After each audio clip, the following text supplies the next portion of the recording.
Saludos, sean todos bienvenidos, queridos amigos, a una nueva entrega de su programa Sobre los Hechos, donde los hechos lo tratamos con objetividad. Bueno, son unos días bastante lluviosos, si se quiere un poco difíciles, en función de que estas consistentes lluvias que han estado cayendo en diferentes puntos del país y que han estado alertando a la ciudadanía, pues ponen a todo el mundo en cierto movimiento, pero también ya se comienzan a sentir algunas que otras, como dicen, las brisitas, no sé si navideña o qué, porque cuando se habla de Navidad se habla de mucha alegría, pero mucha gente también siente cierto agotamiento. Bueno, pero esperemos que la ciudadanía en el transcurso de estos días, pues, vaya tomando conciencia, como hemos hecho un llamado reiterativo a esto, pues, hagan una especie de análisis y de observación sobre lo que hay en el país y que puedan tomar las previsiones de acuerdo a los mensajes de las autoridades y que nada nos agarre desprevenido. Eh, Hoy quiero hablar de varios temas y en especial es una especie de llamado a los jóvenes, pues estamos en una época en que muchos de nuestros jóvenes relegan a un lado la política y quizás muchos están desvanecidos en su ímpetu, se sienten atropellados quizás por muchas acciones de políticos y otros enganchados a políticos,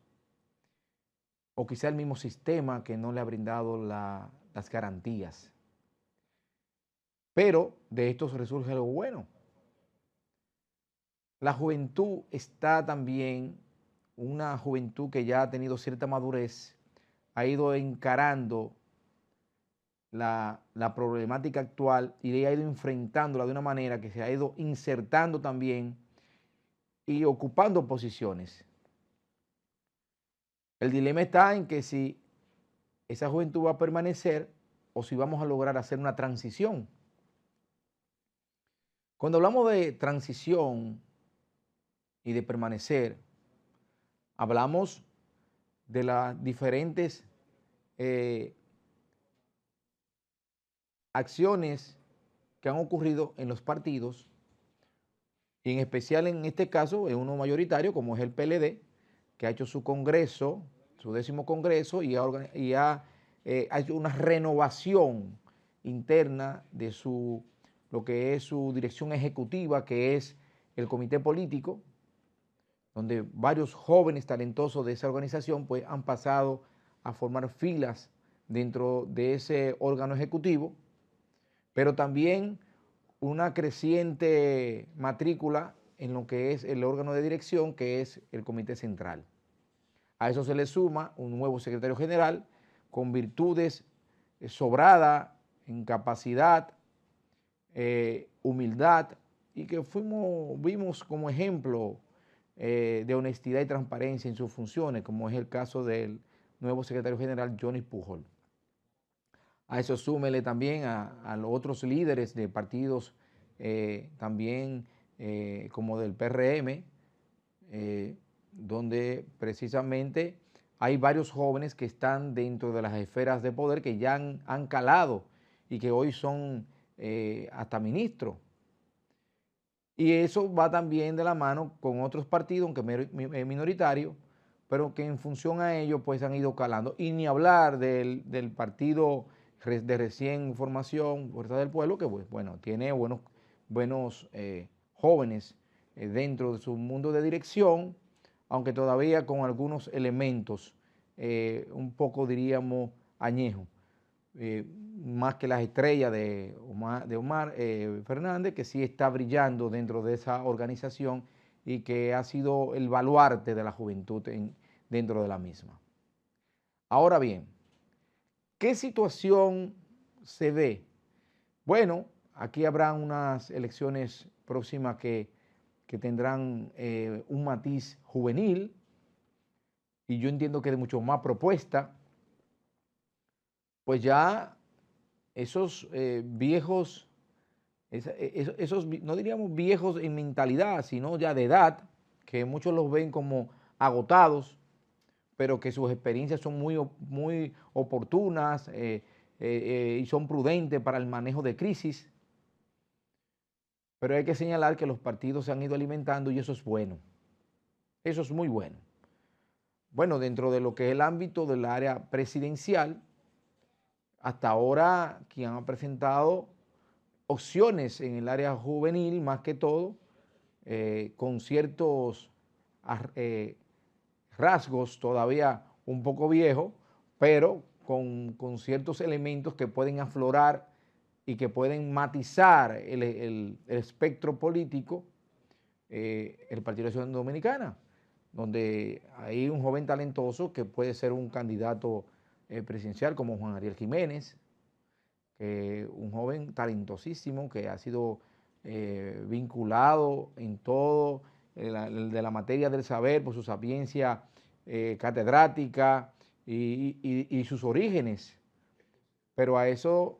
súmele también que, como lo acabo de decir, está el secretario general, pero en materia de presidencial hasta ahora se discute en ese partido Juan Ariel Jiménez y que ahora el candidato no, el aspirante a candidato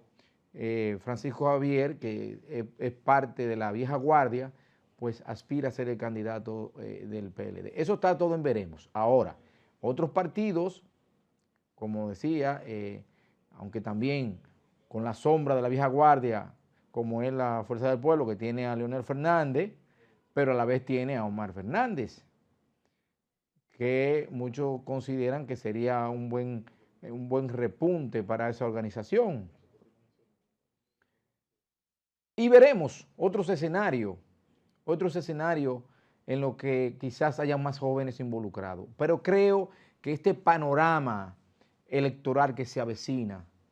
en términos de nuevas caras, nuevas ideas, y que podrá más que ser una campaña de estrategia entre lo viejo, lo nuevo y lo futurista, está por verse.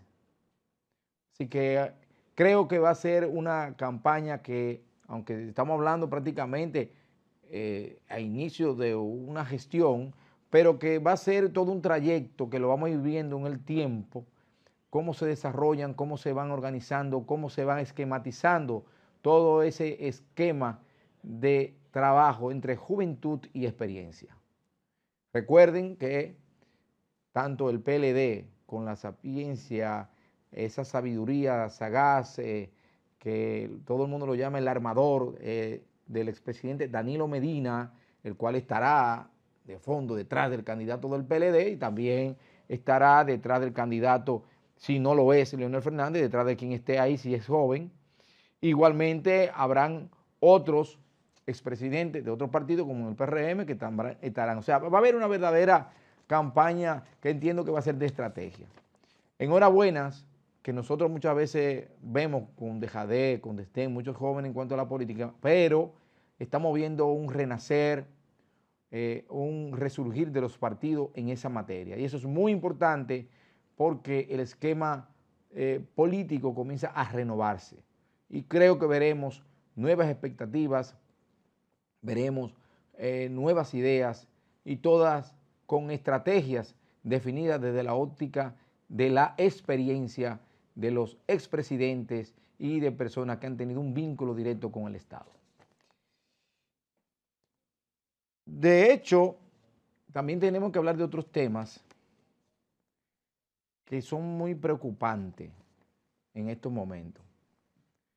Todos los días que miramos las redes, que vemos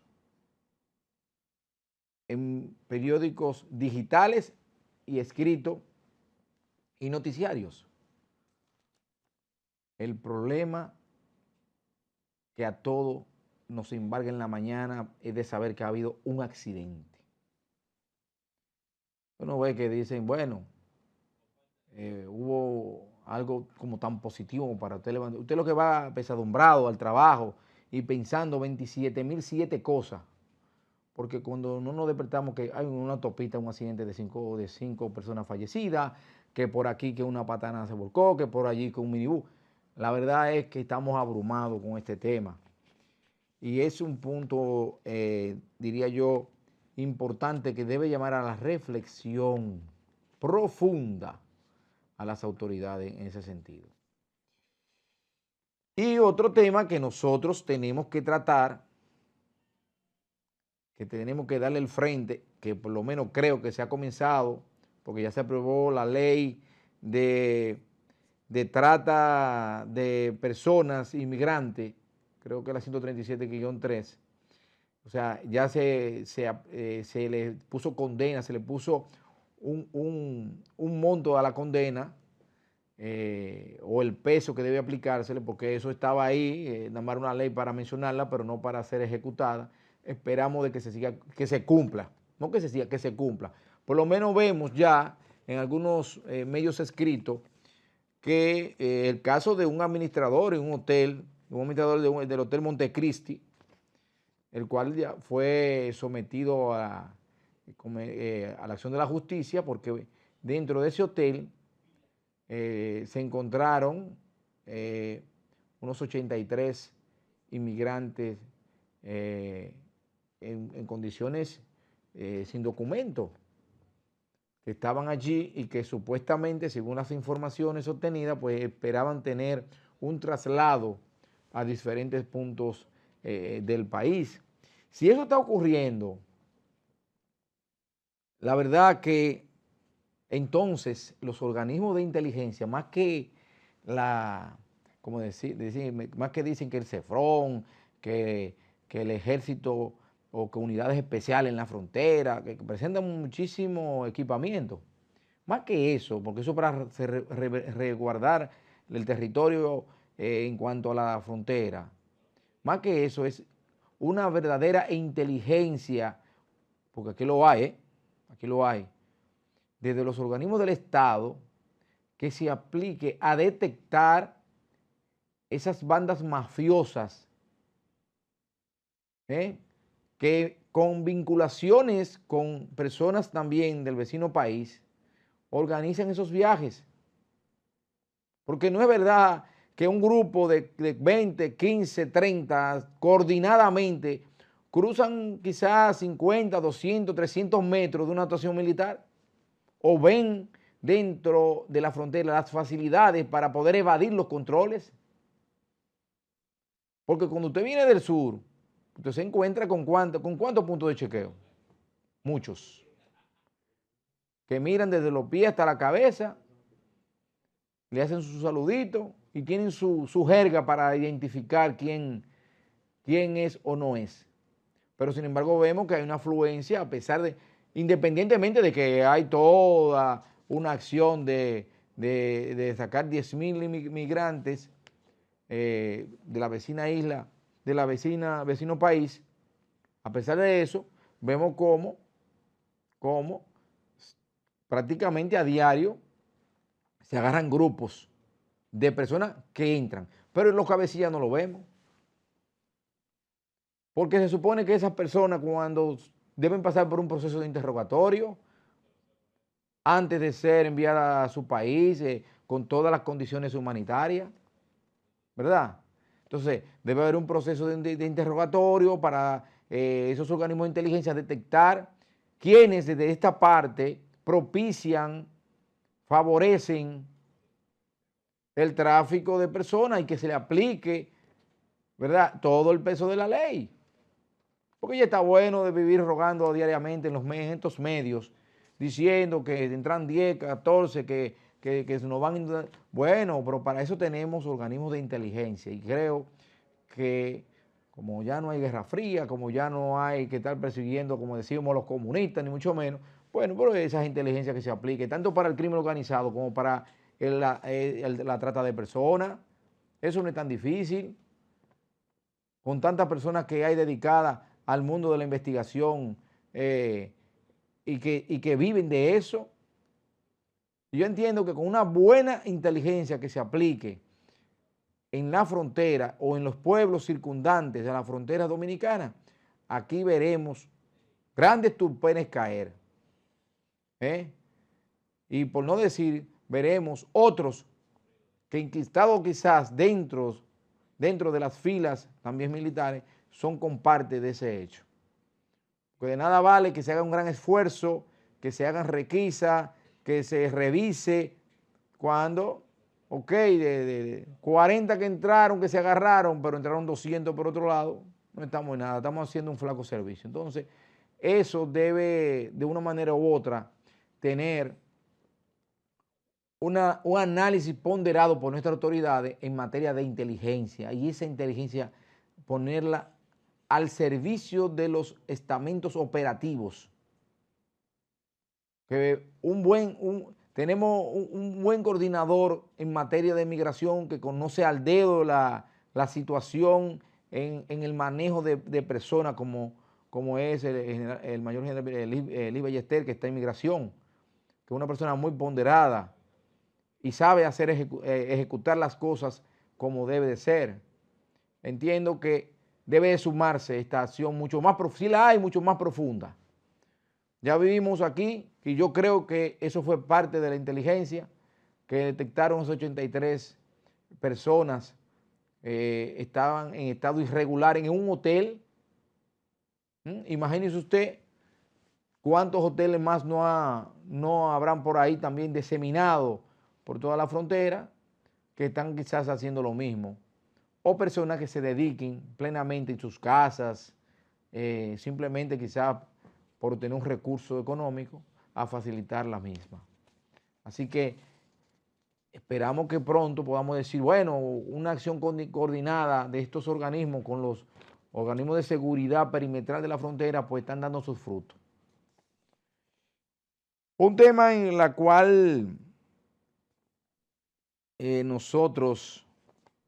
hemos estado llamando mucho la atención y ya comenzó a sonar de nuevo en cada una de las provincias, es el tema, la atención en los hospitales a las parturientas o a las personas que, según dicen moradores en algunos sectores fronterizos donde hay hospitales, que no le dan prácticamente el servicio porque la gran mayoría de personas que acuden allí, parturientas sobre todo, de nacionalidad haitiana, pues prácticamente ocupan todos los servicios. Entonces en eso tienen que prestar también atención las autoridades. Ya una vez el presidente de la República en su momento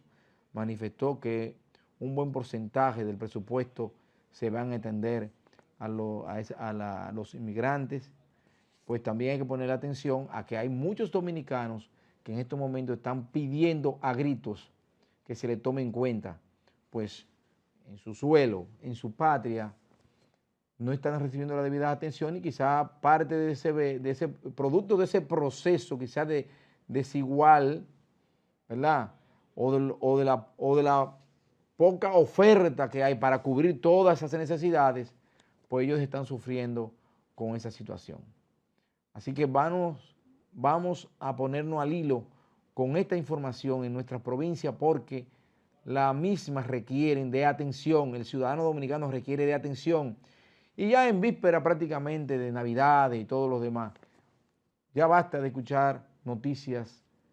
que en verdad nos entristezcan. Vamos a la pausa.